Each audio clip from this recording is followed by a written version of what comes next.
할렐루야.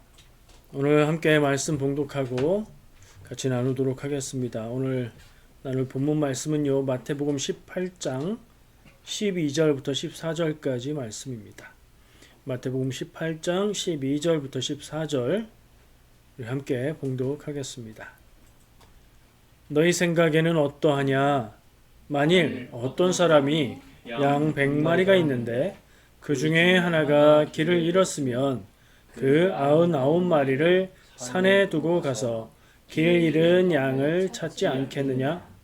진실로 너희에게 이르노니 만일 찾으면 길을 잃지 아니한 99마리보다 이것을 더 기뻐하리라. 이와 같이 이 작은 자 중에 하나라도 잃는 것은 하늘에 계신 너희 아버지의 뜻이 아니니라. 아멘. 자, 오늘 말씀 누구의 책임인가? 라는 제목을 달고 말씀을 나누려고 합니다. 어떤 뜻의 제목이냐면 양이 예수님의 말씀인데 양이 길을 잃었습니다. 1차적으로는 양이 길을 잃은 것은 누구의 책임이냐? 이런 의미로 생각하시면 되겠습니다. 본문 말씀에는 그러니까 예수님이 얘기하시는 말씀인데 이 말씀에는 양이 나오지요. 어떤 양이 나옵니까? 잃어버린 양이 나옵니다. 양이 100마리가 있는데 그 중에 하나가 길을 잃었습니다. 그러니까 99마리는 제자리에 멀쩡하게 잘 있는데 엉뚱한 곳에 가 있는 있어야 될 자리에 있지 않은 양이 한 마리가 있다는 거죠. 이 양을 잃은 양이라고 표현을 한다면 잃어버린 양이 될까요? 아니면 그 양이 길을 잃은 양이라는 뜻일까요? 두 개 다 되겠죠? 이 양이 길을 잃어버려서 엉뚱한 곳에 가 있으면 목자나 주인이 그 양을 잃은 것이 되니까요. 근데 목자가 그 양을 포기하지 않고 계속해서 찾고 그리고 결국엔 그 양을 데려올 수 있다면 그 양은 길을 잃은 양이었지만 잃어버린 양은 아니게 되겠지요. 오늘 말씀의 마지막 절은 이렇습니다. 이와 같이 이 작은 자 중에 하나라도 잃는 것은 익숙한 표현이죠. 예수님이 지금 계속해서 이 작은 자를 실족하게 하는 것, 작은 자를 업신여기는 것 이런 얘기를 계속 하시는 거예요. 그러니까 양 얘기를 하시면서 잃어버린 양을 얘기하시면서도 결론은 이 작은 자 중에 하나라도 잃는 것은 이게 강조가 아니라 그것은 하늘에 계신 너희 아버지의 뜻이 아니니라. 아멘. 이렇게 말씀하시는 거예요. 작은 자 중에 하나라도 잃는 것은 하나님의 뜻이 아니다. 그럼 하나님의 뜻은 뭐예요? 작은 자 중 하나라도 잃지 않는 것이다. 그렇죠? 근데 왜 양 얘기를 비유로 하시고 작은 자라고 바꾸실까요? 이 이야기의 의도가 양 이야기를 하시는 게 아니기 때문이죠. 작은 자, 사람을 이야기하는 겁니다. 그러니까 앞에 있는 길을 잃어버린 양 혹은 목자가 잃어버린 양 이야기는 제가 왜 이렇게 얘기하는지 조금 이따가 아실 거예요. 그 이야기는 작은 자 중에 하나라도 잃지 마라 라고 말씀하시기 위한 비유, 예시가 되는 거죠. 자, 이 잃은 양은 그럼 누굴까요? 작은 자 중 하나라도 잃지 마라. 잃지 않는 것이 하나님의 뜻이다. 라고 얘기하시는데 이 잃은 양은 그럼 사람이라고 생각하면 누구일까 의문을 갖게 되죠. 이 내용을 어떻게 우린 받아들일 수 있느냐면 예수님의 말씀이다. 1차적으로 표현된 내용을 볼 때 예수님이 하신 말씀이에요. 그런데 예수님의 말씀을 통해서 이 마태복음을 쓴 저자, 마태라고 할 수도 있고 그냥 마태복음의 저자라고 할 수도 있는데 그가 전하는 교훈, 메시지도 우리가 생각해 볼 필요가 있어요. 왜냐면요. 여기서 아까 제가 얘기했던 내용이 나오는데 누가복음에 보면 똑같은 얘기가 나와요. 복음서에 똑같은 얘기가 나오는 경우는 많잖아요. 근데 얼핏 보면 똑같은 얘기인데 자세히 보면 완전 다른 얘기예요. 한번 말씀을 보겠습니다. 성경 찾으실 수 있는 분들 누가복음 15장 4절 말씀을 한번 찾아보시고요. 지금 당장 성경이 없으시면 그냥 들으시면 돼요. 읽어드릴게요. 자, 같은 얘기가 나오는데 어느 부분이 다른지 유심히 들어보시기 바랍니다. 누가복음 15장 4절에서 7절 너희 중에 어떤 사람이 양 100마리가 있는데 그 중에 하나를 잃으면 99마리를 들에 두고 그 잃은 것을 찾아내기까지 찾아다니지 아니하겠느냐? 또 찾아낸즉 즐거워 어깨에 메고 집에 와서 그 벗과 이웃을 불러 모으고 말하되 나와 함께 즐기자. 나의 잃은 양을 찾아내었노라 하리라. 내가 너희에게 이르노니 이와 같이 죄인 한 사람이 회개하면 하늘에서는 회개할 것 없는 의인 99으로 말미암아 기뻐하는 것보다 더하리라. 아멘. 같은 내용이죠? 근데 뭐가 다르죠? 일단 눈에 확 띄는 것은 마지막 부분이 달라요. 이 두 말씀은 마지막에 주제를 얘기하고 있어요. 예수님도 한국 스타일, 한국말은 끝까지 들어봐야 된다. 그런 얘기를 하잖아요. 잃어버린 양 얘기를 하시는데 그 얘기를 왜 하냐? 결론의 의미가 있는 거예요. 마태복음은 작은 자 중 하나라도 잃는 것은 하나님의 뜻이 아니다. 같은 얘기를 했는데 누가복음의 예수님은 무슨 얘기를 하려고 하셨냐? 하늘에서는 회개할 것 없는 의인 99으로 말미암아 기뻐하는 것보다 더하리라. 제가 잘라서 읽었네요. 다시 읽을게요. 7절. 내가 너희에게 이르노니 이와 같이 죄인 한 사람이 회개하면 하늘에서는 회개할 것 없는 의인 99으로 말미암아 기뻐하는 것보다 더하리라. 아멘. 복음서에 평행본문이라고 하죠. 같은 내용들이 나올 때 어떤 경우에는 한쪽에서 자세하게 명확하게 표현되지 않은 부분을 다른 쪽의 복음서 말씀에서 보충을 하는 경우가 있어요. 전체적인 맥락이나 흐름이나 교훈, 메시지가 같은 경우에는 그렇게 종합해서 읽을 수 있어요. 근데 이 말씀은 의미가 달라요.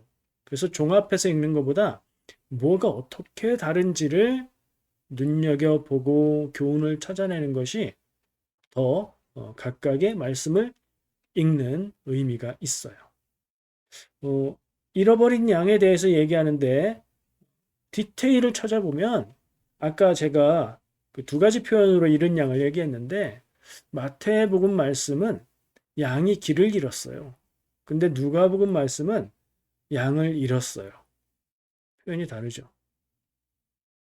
이 표현이 살짝 같은 얘기 아닌가? 같은 내용이죠. 근데 표현이 조금씩 다른 이유는 다른 이야기, 다른 관점으로 말하고 있기 때문에 강조점이 달라지기 때문에 그래요. 누가 더 책임감이 있고 누가 더 적극적으로 찾는가? 이 마태복음의 목자는 99마리를 놔두고 가서 찾았어요. 이게 끝이에요. 근데 이 누가복음의 목자는 99마리를 놔두고 71마리를 찾을 때까지 찾아다니지 않겠냐. 그리고 또 찾으니까 너무 기뻐하면서 그 양을 어깨에 메고 집에 와서 친구들과 이웃들을 불러 모아서 잔치를 하고 양을 찾았다고 기뻐하지 않겠느냐. 양이 굉장히 많죠? 뭘 강조하고 있어요? 기쁨을 강조하고 있어요. 마지막 결론도 그렇잖아요. 마태복음은 작은 자라도 잃지 않는 것이 하나님의 뜻이다. 그 결론을 가지고 생각해 보면 이 이야기의 메시지는 잃어버리지 마라. 양 한 마리라도 잃어버리지 마라. 작은 자 하나라도 잃어버리지 마라. 라는 메시지가 되는 거고요. 이 누가복음의 말씀은 죄인 한 명이 회개하면 그 기쁨은 하나님의 그 기쁨은 아주 그것을 귀하고 크게 기쁘게 여기실 것이다. 로 메시지가 달라지는 거예요. 결국엔 똑같은 얘기가 아니냐? 맞아요. 동전의 양면처럼 이것을 뒤집어 생각하면 저것이 되는 거긴 한데, 자, 하나 더 생각해 볼 게 있어요. 예수님, 말씀하신 분은 예수님이에요. 누구에게 말했는지가 달라요. 마태복음의 말씀은 누구에게 말했어요? 너희 생각에는, 너희가 대상이죠? 이들은 제자들입니다. 지금 계속해서 작은 자 얘기하면서 쭉 제자들에게 말씀하고 계시잖아요. 이 제자들은 누구예요? 나중에 뭐가 돼요? 제자들은 사도가 됩니다. 사도는 교회의 지도자들이고요. 마태가 이 복음서를 기록할 당시의 상황과 시대를 생각해 보면, 그 초기 교회의 역사를 생각해 보면, 그때에 길을 잃는 양들이 있었다면, 그러니까 교인들 중에, 신자들 중에, 성도들 중에 길을 잃는 사람, 다른 길이 아니라 믿음의 길, 여기 잃는 사람들이 있었다면, 있었겠죠. 있었다는 증거예요. 이 말씀 자체가. 그러면 어떻게 하라는 말씀인가로 이 초점이 맞춰지는 거예요. 그럼 누가복음 말씀은요? 누구에게 한 얘기일까요? 네, 말씀을 찾아서 읽어보면 예수님께 와서 세리와 죄인들과 당신이 이렇게 함께하고 있는데 하면서 예수님한테 직접 얘기는 못하고 자기들끼리 바리새인과 서기관들이 저자는 저 예수는 랍비라고 하는데 저 죄인들하고 같이 어울린다? 막 그런 얘기들을 하고 있었어요. 그때 예수님이 그 바리새인과 서기관들을 향해서 하신 말씀이에요. 대상이 완전 다르죠? 메시지가 달라질 수밖에 없죠? 자, 누가복음의 내용. 죄인 하나가 회개하면 하나님이 크게 기뻐하신다. 기쁜 일이다. 라는 메시지를 바리새인과 서기관들에게 하신 말씀이다를 연결해보고 그 앞에 나왔던 제가 소개한 이야기, 저 예수는 죄인들과 어울린다라는 비판까지 생각해보면 예수님의 말씀, 이 비유의 의미는 뭐냐? 내가 죄인들과 함께하는 이유는 죄인 한 사람이라도 회개하고 돌이킨다면 하나님이 크게 기뻐하시기 때문이다. 죄인들과 함께하는 이유를 말씀하시는 맥락에 들어가 있어요. 같은 내용이지만 말하는 대상이 다르고 핵심이 다르고 초점이 다르고 메시지가 다르다는 거예요. 자, 그러면 아까 이 두 이야기는 사실은 뭐 동전의 앞뒤다. 어떤 면에서 그래요? 하나님의 마음이라는 관점에서 보면 작은 자 하나라도 잃지 않는 것이 하나님의 뜻이다 라고 얘기했죠. 그리고 죄인 한 사람이 회개하면 하나님이 크게 기뻐하신다. 이 양면, 하나님의 마음의 양면, 같은 내용에 대해서. 그러니까 결국 같은 내용이다라고 정리할 수는 있어요. 근데 여전히 의문이 남죠. 그래, 그 마태복음의 말씀이 그렇고 누가복음의 말씀이 각각 그렇다는 건 알겠는데, 그러면 진짜 예수님이 말씀하신 내용은 뭐지? 라는 의문이 남아요. 어떻게 생각하십니까? 제가 이런 패턴을 여러 번 반복했는데요. 어쩌면 예수님은 마태복음 같은 상황에서 이 이야기를 하셨을 수 있어요. 근데 그 교훈을 누가복음을 기록한 사람이 조금 다르게 감동을 받은 거예요. 그래서 기록할 때에 약간 다른 관점으로 썼을 수도 있어요. 아니면 반대일 수도 있죠. 예수님이 누가복음의 상황에서 말씀을 하셨는데 이 사람들이 직접 들은 게 아닐 가능성이 훨씬 더 높아요. 직접 들었던 제자나 곁에 있던 사람들로부터 이야기를 전해 들었어요. 근데 상황이 보는 관점에 따라서 좀 다를 수 있죠. 그래서 각각 다른 이야기로 기록되었다. 혹은 예수님은 요 두 상황과 같지 않은 다른 상황에서 얘기를 하셨을 수도 있어요. 근데 그 이야기가 남아서 이렇게 기록됐을 수도 있고요. 또 다른 관점은 이런 상황이 두 번 있었어요. 이런 경우도 있었고 저런 경우도 있었고 예수님이 뭐 같은 얘기를 한 군데에서 한 번만 했다. 그래야 된다는 법은 없잖아요. 네, 다른 경우에 이야기를 하셨어요. 그래서 그것이 각각 기록됐다. 이렇게 봐도 괜찮아요. 중요한 것은 하나님의 마음이고요. 이 말씀이 무엇을 뜻하고 어떤 의미를 주고 있느냐.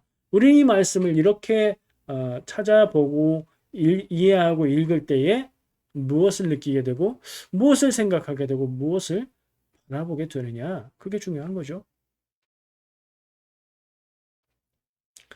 제가 처음에 누구의 책임이냐라는 질문을 제목으로 달았다고 했죠. 양이 길을 잃은 것은 누구의 책임입니까? 양이 잃은 양이 돼버린 것은 누구의 책임일까요? 양의 책임인가요?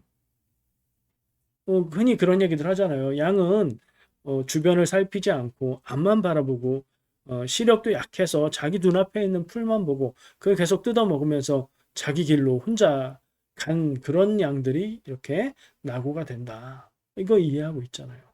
그러면 그렇게 혼자 딴 길로 간 양이 문제네요. 꼭 그런 애들이 있다니까요. 그렇죠. 근데 목자가 그걸 모르나요? 목자는 양치는 전문가인데 양들이 그렇다는 걸 알고 돌보는 것이 목자의 일 아닙니까? 양들은 그 수준이지만 목자는 너는 그러니까 갈 길로 가라 하는 게 목자는 아니지요. 그런 걸 알고 돌보는 목자의 책임이 더 크지 않나? 또 어떤 분은 이런 얘기를 하는 걸 들었습니다. 조금 다른 맥락에서 됐던 얘기긴 하지만 우리가 이런 얘기를 할 때 빠진 게 있는데 개가 있다. 양치는 목자들이 같이 데리고 다녔던 개들이 있다. 개들이 양들을 이렇게 떠나지 못하게 잘 인도하고 이런 역할을 한다. 그럼 개의 책임인가요? 누구의 책임일까? 그리고 이런 생각을 하면서 이 양이 그냥 동물 양 이야기하는 게 아니라고 했죠. 작은 자를 이야기하시는 걸로 봐서 이건 사람에 대한 얘기. 이 잃은 양은 결국에 믿음의 길을 잃어버린 사람을 얘기하는 거예요. 마태복음의 상황은 믿음을 갖고 있다가 믿다가 믿음을 잃은 사람에 대한 얘기이고요. 혹은 또 조금 다르게 보면 교회를 다니다가 교회를 떠나는 사람에 대한 얘기예요. 누가복음이 믿음을 잃거나 떠나는 사람들이 되돌아오는 이야기라면 마태복음은 떠나지 않도록 케어하라. 제자들을 향해서 교회 지도자들을 향해서 좀 더 넓히면 교회의 성도들을 향해서 말씀하시는 거지요. 하나님의 뜻과 마음은 작은 자일지라도 한 명도 잃지 않는 것이다 라고 말씀하고 계시기 때문에 그래요. 누구의 책임일까? 이 질문에 답이 있는 건 아닙니다. 뭐 굳이 답을 내자면 모두의 책임이겠지요. 믿음을 잃거나 교회를 떠나는 사람은 누구의 책임일까? 하나님의 책임인가? 떠나는 본인의 책임인가? 목회자의 책임인가? 그 사람을 잘 돌보지 못한 다른 성도들의 책임인가? 오늘 말씀 앞에서 이런 많은 생각들을 해보게 됩니다. 사실 이렇게 생각이 흐르다 보면 좀 마음이 무거워지지요. 우리의 신앙 여정에서 겪었던 일들 생각나고 떠오르는 얼굴들이 있기 때문인데요. 그런 생각을 하는 것은 좋은 적용인데 너무 빠지지 않아도 좋을 것 같아요. 오늘은 말씀의 교훈을 우리가 마음에 새기고 그것을 담아두고 천천히 적용하면 좋겠습니다. 현실적인 얘기를 해보지요. 초대교회 때에 믿음을 잃은 사람들이 있었을까요? 초대교회 때에 교회를 다니다 떠난 사람이 있었을까요? 초대교회 때는 믿음을 지키기 위해서 순교도 했던 때 아닙니까? 그런 때에 믿음을 저버리고 교회를 떠나는 사람이 있었다고요? 있었죠. 순교자도 있었지만 떠나는 사람도 있었어요. 이 말씀 자체가 예수님의 말씀이지만 마태의 상황을 담고 있는 이 말씀이 그 증거라는 거죠. 왜 이런 얘기를 할까요? 잃어버리는 길을 잃는 양들이 있었기 때문에 하는 얘기죠. 우리가 생각할 수 있는, 상상할 수 있는 모든 경우들이 다 있었을 겁니다. 지금과 다르지 않은 모습들도 있었을 것이고, 지금과 다른 점이 있다면 박해 때문에 믿음을 버리고 혹은 교회를 떠난 사람들도 있었겠지요. 초대교회에도 그런 경우들이 있고 지금도 있습니다. 어느 교회나 있습니다. 우리는 믿음의 자리에 있고 교회에 있으니까 오늘 말씀이 나는 여기 있고 떠나간 사람들의 이야기다. 우리가 그들을 어떻게 바라보고 어떻게 할까 하는 이야기로 적용하기가 쉽습니다. 첫째로는 그렇게 적용하는 게 맞습니다. 근데요, 믿음을 잃었다고 생각되는 사람, 그리고 교회를 떠난 것으로 기억되는 사람들이 특별히 나쁜 사람들이었습니까? 아니에요. 그들이 특별히 어리석었기 때문에 그랬습니까? 그렇지 않습니다. 무슨 얘기냐? 나도 어떤 일을 만나면, 나도 어떤 경우를 당할 때 그렇게 될 수 있다는 것을 우리가 생각해야 된다는 겁니다.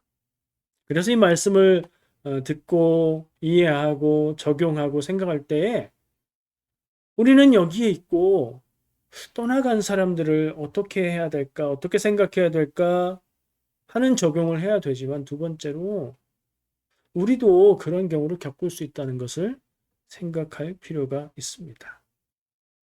하나님은 한 명도 잃지 않기를 원하시고 현실에서는 새로 믿는 사람들도 있지만 잃어버리는 사람들도 있는 것이 현실이지요. 이유가 뭘까? 원인이 뭘까? 생각해 볼 필요가 있습니다. 여러 가지 이유를 생각할 수 있을 거예요. 지금 우리의 현실에 비추어 보자면 교회가 애초에 생각하고 기대했던 것과 다르기 때문에 그럴 수도 있어요. 여러 가지 의미가 있습니다. 처음에는 좋게만 느껴졌는데 좀 익숙해지다 보니까 꼭 그런 거는 아니더라. 혹은 교회에서 말하는 게 나에게 좋기만 하다고 생각했는데 조금 알게 되니까 이거 상당히 부담스럽고 좋기만 한 게 아니라 뭔가 좀 내가 해야 되고 그렇다. 이래서 안 맞는다. 이럴 수도 있다는 얘기죠. 어쩌면 믿음은 없는 사람인데 그 본질적인 믿음의 동기가 아니고 그 외에 다른 동기로 교회를 다녔을 수도 있어요. 또 한편으로는 믿음은 있는데 떠나면서 이건 이제 믿음을 버린 경우는 아니고 떠나기만 한 거죠. 떠났는데 여전히 믿음은 있지만 관계에서 힘든 일이 있어서 그럴 수도 있지요. 어떤 경우에는 목회자의 잘못일 때도 있어요. 목회자만 잘못합니까? 떠난 자신이 잘못해서 떠나는 경우도 있고요. 목회자도 그분도 아닌 누군가 때문에 힘들어서 떠날 수도 있어요. 가슴 아픈 일이고 속상한 일이고 하나님의 뜻을 거스르는 일이지만 현실에 이런 일들이 있다. 어떤 목회자도 완벽할 수 없고 어떤 성도들도 완전한 사랑을 할 수 없고 그러다 보면 그런 일이 생길 수 있어요. 성경에서도 같은 그 경우들을 예로 생각할 수 있는 경우들을 찾아볼 수 있어요. 씨 뿌리는 비유 기억하시죠? 거기에 길가에 뿌려진 씨 말씀이 어떻습니까? 말씀을 들었으나 깨닫지 못해서 예, 자라지 못한다 하는 말씀이 있죠. 악한 자가 그 마음에 뿌려진 것을 빼앗는다 이렇게 말씀하시는데 복음을 들었으나 복음의 본질을 깨닫지 못하는 경우 정말 믿음이 뭔지를 못 알아듣는 경우가 해당될 수 있어요. 그러면 결국엔 떠나게 되겠죠. 혹은 같은 비유 안에서 돌밭에 뿌려진 씨의 경우일 수도 있어요. 싹이 났는데 뿌리를 내리지 못해서 조금 해가 뜨거워지니까 말라버렸다. 말씀 기억나시죠?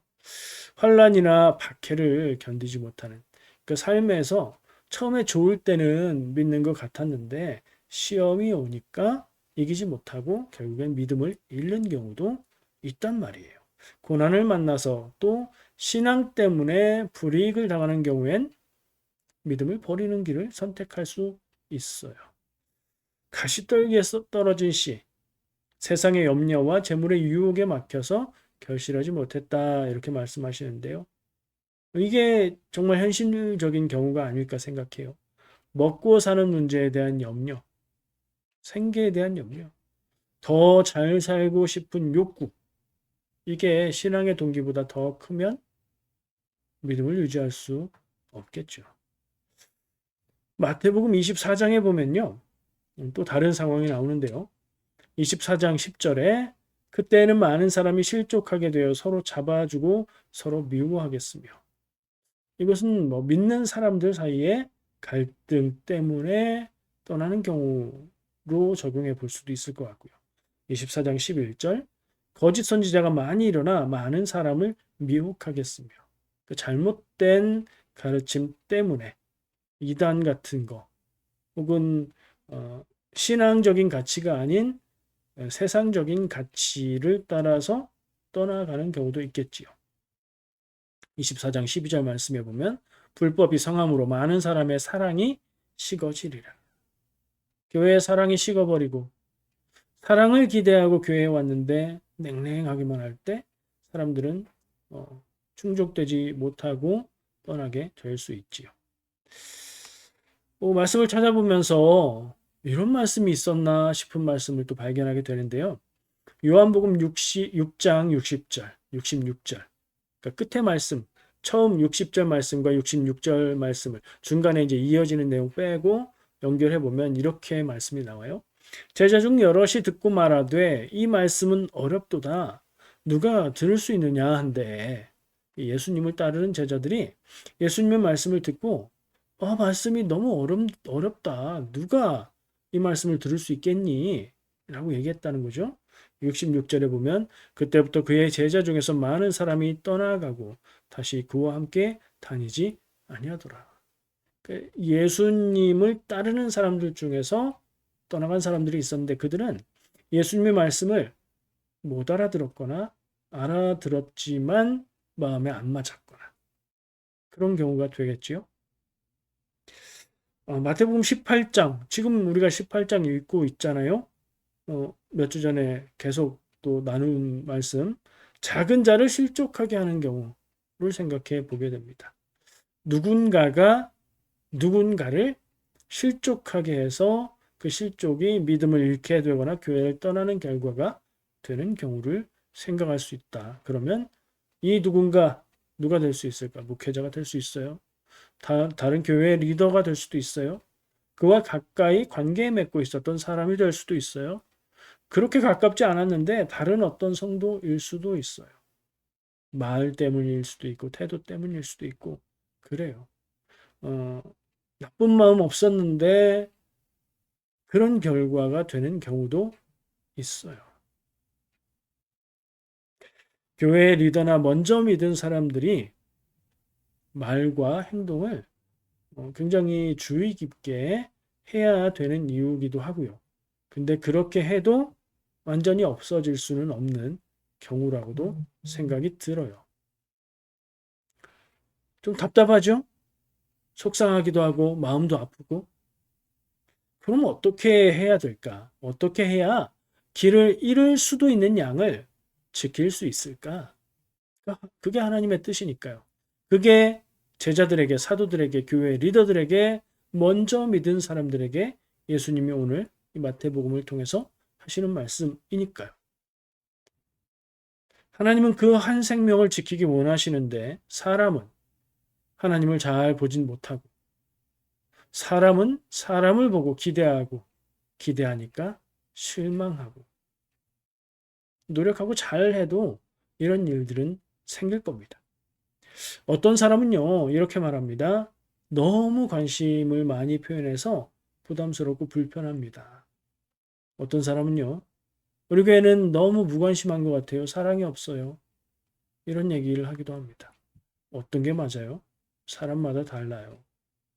경우마다 달라요. 어렵죠? 어쨌든 우리는 그런 어려움들을 가지고 있지만 이 말씀 앞에서 예수님의 말씀 앞에서 책임감을 느끼고 서로가 서로를 더 귀하게 여기고 하나님의 마음으로 대해야 되겠다. 이런 다짐을 더 해야 되겠습니다. 특히 우리 교회에 새로 오거나 신앙생활을 새로 시작하는 사람에게 하나님의 사랑을 느낄 수 있도록 사랑을 표현해야 되겠지요. 참 어려운 일이긴 합니다. 말은 쉬운데 그게 그렇게 하려고 했는데 그게 이유가 돼서 시험을 당하는 경우도 있잖아요. 어찌됐든 원칙적인 원리들을 생각해 볼 필요는 있어요. 제가 한 세 가지를 생각해 봤습니다. 누구나 생각할 수 있는 건데 기회를 빌어서 생각해 봤어요. 우리 교회가 이런 모습인지 나는 이렇게 하고 있는지 한번 점검해 보시기 바랍니다. 첫 번째, 어려운 일을 겪는 자를 품어주고 의지가 되며 회복시킬 수 있는 공동체가 되어야 되겠다. 그런 내가 되어야 되겠다. 두 번째, 세상의 걱정에 눌린 자에게 피난처가 될 수 있어야 된다. 교회 공동체가. 그리고 내가. 세 번째, 상처 입은 자에게 하나님의 사랑을 느끼게 해줄 수 있는 그런 교회, 그런 나가 되어야 되겠다. 이렇게 적용해 보시기 바랍니다. 기도하실 때 우리가 누군가에게 어려움이 되지 않도록 인도해 주시기를, 그리고 어려운 일을 겪는 자를 볼 수 있는 눈을 주시길 기도하시기 바랍니다. 우리가 성도들 간에 서로서로에게 걱정이 아닌 희망을 주는 우리가 되도록 인도해 주시기를 기도하시기 바랍니다. 그리고 마음에 상처를 입은 자에게 상처를 치유하는 연고처럼, 상처를 덮어주는 반창고처럼 주님 나를 사용하여 주시옵소서, 이렇게 기도하시면 좋을 것 같습니다. 사실 우리는 그렇게 훌륭한 존재가 못 되지요. 그래서 마음은 그렇지 않은데 실수하기도 하고 마음과 다르게 상처를 주면서 살아갑니다. 내가 받기도 하고요. 위로가 필요하고 기댈 곳이 필요한 누군가에게 꼭 필요한 그 순간에는, 다른 때는 좀 실수도 하고 그래도 정말 위로와 기댈 곳이 필요한 사람이 있고 정말 필요한 그 순간에 하나님의 손과 발이 돼서 주님의 마음을 전해주는 우리가 다 되면 좋겠습니다. 우리가 완전하게 다 할 수는 없다고 할지라도 할 수 있는 최선을 다하는 그런 마음이 이 시간 우리에게 있으면 좋겠습니다. 기도하겠습니다.